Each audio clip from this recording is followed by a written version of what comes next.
which was on hold right now, but we had a great time on the tour, and we sort of the last couple of old school tours that JD did, shows were with my current band, Combi Christ. So I wasn't playing with Combi Christ on the old school tour, and then JD was, so we ended up going on tour with my band, but not playing with my band. and we've absolutely loved one of those companies since the moment we met, so anything we can do together, we like to. Oh, we claimed you. Yeah. As much as we can. Yeah. Sorry. Done deal. So I'll keep this kind of short. After my parents got divorced, they moved me to Stockholm, Sweden. So my actual real start in music was, I was one of the 4 freaks at high school. The other 3 were the founding members of Dismember and Entombed, Swedish death metal bands. And so they're like, hey, you're kind of a freak, join us. So I was in Dismember for a little while playing bass, and then with a band called Therion. If you like your epic metal, you might know Therion.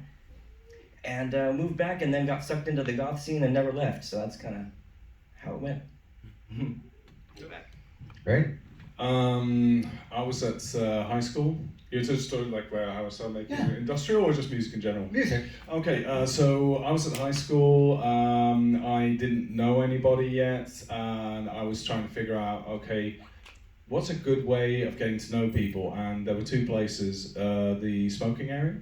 And I mean, we had like, it was a very progressive Montessori school. So back in the 90s, there was a smoking area, and there I met a bunch of metal dudes and whatnot, sort of alternative types. They said, hey, come to the music room.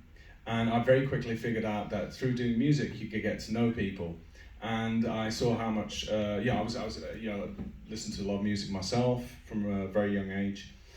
And I said, hey, I want to be part of this. I want to hang out with these people. I want to be involved and create something. So a few different sort of project bands created. I couldn't even really play an instrument, but I learned very quickly. So I learned to play the drums to start with, then guitar and a bunch of other stuff. And also in the computer room, I found trackers. Ah. Yeah. That was Fast Tracker at the time, and I had an Amiga at home. I was like, hey, this is something I can do at home. So started doing, well, basically, for those who don't know, a tracker is a very simple music program. One of the first ones that you could use at home. You could run MIDI off of it, so controlling synths. It was sample based, so you could actually load in samples, and if you had the right interface, you could even make samples on this without having to spend a ton of money on an external sampler.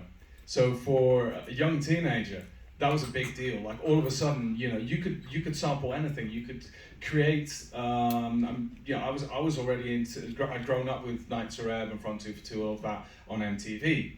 So, and at the time I was getting into alternative music, but that was at the tail end of, pirate radio stations. They were broadcasting all the gabber stuff, all the hard techno stuff, house music, all of that, and that had been part of my life for a long time as well.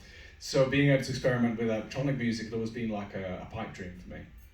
And being able to do this at home on a computer was groundbreaking, and that really got me eventually back into electronic music. I didn't realize that Front 2 for 2 and Nights of Ebb were even still going, or that was a thing. Right. Started discovering more, that there was more than that, and that was how I got both into industrial music properly and creating it. And then later on, I started Grendel, and rest is history. So how did you get to starting Grendel and now